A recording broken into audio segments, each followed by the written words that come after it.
Senhor presidente e senhores deputados, nossa bancada de oposição é totalmente solidária à luta dos agentes penitenciários que estão aqui hoje.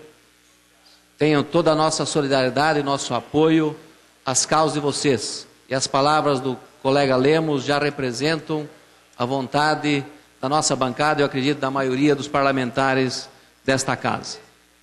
Senhor presidente, me preocupa, eu vou falar sobre a reforma política, mas eu não posso deixar de tocar no assunto do documento que chegou em mãos, que foi publicado na imprensa, que é com relação à Sanepar. Essa visão privatista parece estar muito presente, deputado Tadeu, e a gente se preocupa, porque saiu nos órgãos de comunicação de ontem a locação de um imóvel, foi publicado na ata, decisão da diretoria da Sanepar, vão pagar por mês R$ 232.384. 232 mil por mês. E é um contrato que vai de 1/11/2013 a 31/10/2018. Então calcule por mês os 232 mil por mês, daria para construir um prédio, eu acho, pelo menos muito mais bonito, mais interessante com esse recurso, né, em vez de apostar numa lógica do interesse. E me parece que foi de um doador de campanha ainda, da campanha Beto Rich. Então, a gente lamenta isso, acho que talvez o governador nem sabe, com a decisão da diretoria, que ainda dá tempo de sustar, porque começa só em novembro. Senhor presidente, as manifestações de rua sinalizaram uma coisa muito interessante. Não foi só apenas os 20 centavos, o movimento do passe livre, e realmente a juventude queria muito mais do que isso. E eu tenho certeza que a presidenta Dilma interpretou e teve sensibilidade política para traduzir acertadamente as vozes das ruas e propor o plebiscito numa Assembleia Constituinte, que tem o objetivo específico de promover a verdadeira reforma política no país. Todos somos sabedores de quanto mal faz a influência e o peso do poder econômico nas eleições. E, nesse sentido, eu vejo que a Constituinte exclusiva e foi proposta, já está vindo na esteira daquilo que foi proposto por vários partidos políticos, mais de 178 assinaturas de deputados, aliás, tem 188 assinaturas do PT, PDT, PSB e PCdoB. E as pesquisas, senhor presidente, senhores deputados, também da população, mostram a sintonia e a percepção que a presidenta teve quando falou desse tema que foi rechaçado pela grande mídia de massa. As pesquisas mostraram, as pesquisas de opinião em agosto mostraram e confirmaram esse acerto político da presidenta Dilma, onde 85%, deputado Batista, da população brasileira apoia a reforma política. 92% do povo querem que isso se dê a partir de um projeto de iniciativa popular. E 84% defendem que as mudanças passem a valer já nas eleições do ano que vem. Veja só a sensibilidade e a percepção da presidenta quando anunciou o plebiscito.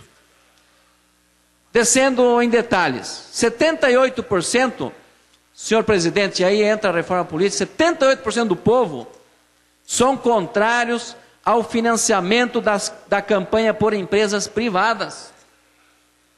Será que o Congresso não deveria puxar esse tema e votar aquilo que está em sintonia com a vontade popular? Os senhores sabem do que eu estou falando. 80% acham que deve haver limite para o uso do dinheiro público nas campanhas. E 52% consideram que seria melhor votar primeiro em partidos, veja só que interessante, Hélio Rusch, e propostas, e depois em candidatos. Porque a gente sabe que quando individualiza o processo, o indivíduo faz acordo conforme a sua conveniência, não de acordo com o seu partido político. Nunca é demais lembrar, senhoras e senhores, que essas preferências dos entrevistados coincidem com o projeto de reforma política que foi apresentado na semana passada pelo PT, PDT, PSB e PCdoB. Aliás, teve 17 assinaturas a mais para o projeto poder tramitar, que foi entregue, inclusive, para a Presidenta da República. É necessário agora levar essa luta, senhor presidente, para fazer com que a reforma política seja feita o quanto antes, de acordo com a vontade expressa pela população. O povo quer, o Ibope disse. Será que esse apelo e aquele medo aparente que teve com a mobilização popular... me concede uma parte? Lhe concedo na sequência. Na sequência, não pode ser agora? Eu lhe concedo porque senão eu não concluo o meu raciocínio. Lhe concedo sim, tendo então, tempo, tá bom. vou lhe conceder.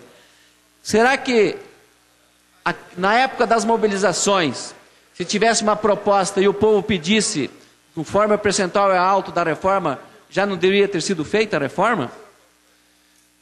Nessa esteira, senhor presidente, a Presidente da República também apresentou, em reunião com governadores e prefeitos, propôs um pacto de 5 pontos importantíssimos: responsabilidade fiscal e controle da inflação, o plebiscito da reforma política, que eu já falei aqui, saúde, educação e transporte. É uma agenda para fazer o país progredir a passos ainda mais rápidos. Em relação ao primeiro pacto, com relação à responsabilidade fiscal e à questão da inflação, já tudo indica que a inflação está controlada e que os indicadores da semana passada, acerca do PIB, já dão sinais claros.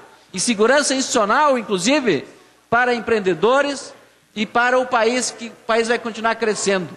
Aliás, o melhor crescimento do PIB, comparado com o terceiro país no mundo, apesar de toda a crise mundial, que mais cresceu o PIB. Contrariando todo o cenário de notícias e manchetes de grandes órgãos de comunicação que teria inflação nesse período. Quanto à saúde, senhor presidente, veja só que coisa interessante que ela propôs no pacto.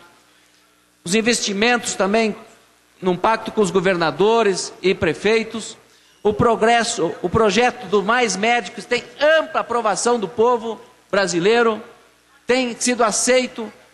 Os médicos brasileiros, infelizmente, não se inscreveram para fazer medicina nas cidades que não têm médicos, recorremos aos médicos estrangeiros. Além do aumento das vagas do curso de medicina, que foram criados, são 11.447 novas vagas, e de residência até 2017, 12.376.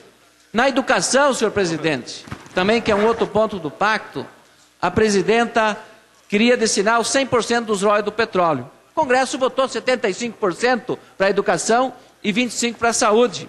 Portanto, também uma ação que andou.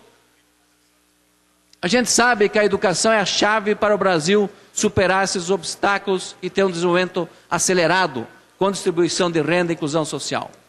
E a presidenta, senhor presidente, também propôs um salto de qualidade no setor de transporte público, alvo principal das manifestações da juventude em junho e julho.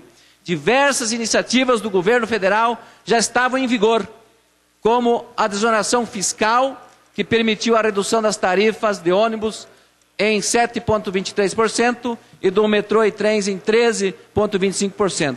Em seguida, veio a ampliação da desoneração do PIS/COFINS sobre óleo diesel e energia elétrica consumida por trens e metrô.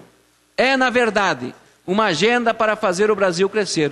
E já está sendo posta em prática, porque a população apoia. Isso que é importante. Por isso que os indicadores de crescimento do Ibope e da Presidente já surtiram efeito. O povo sabe o que quer, deputado Traiano. O povo sabe o que quer e está em marcha para defender essa agenda. Por isso, a proposta que está sendo feita pelo Senado, da mini-reforma, deputado Traiano, ela é uma proposta esdrúxula, é vergonhosa, é uma proposta para não fazer nada. Por isso que não se surpreendam se no dia 7 de setembro não terá uma ampla mobilização da sociedade apelando para que o Congresso vote uma reforma de fato que satisfaça os interesses do povo.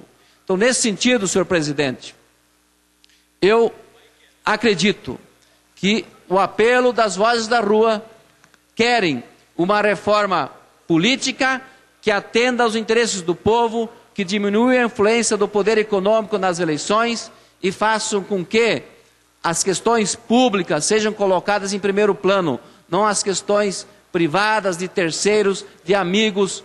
Por isso que o povo brasileiro é sábio quando externa esse alto índice de percentual aprovando a reforma política. Por isso que eu sou um dos que acredita que deveria ser votada ainda para valer no ano que vem a reforma política, garantindo financiamento público das campanhas, diminuindo a influência do poder econômico nas eleições para deputado, seja as eleições que forem.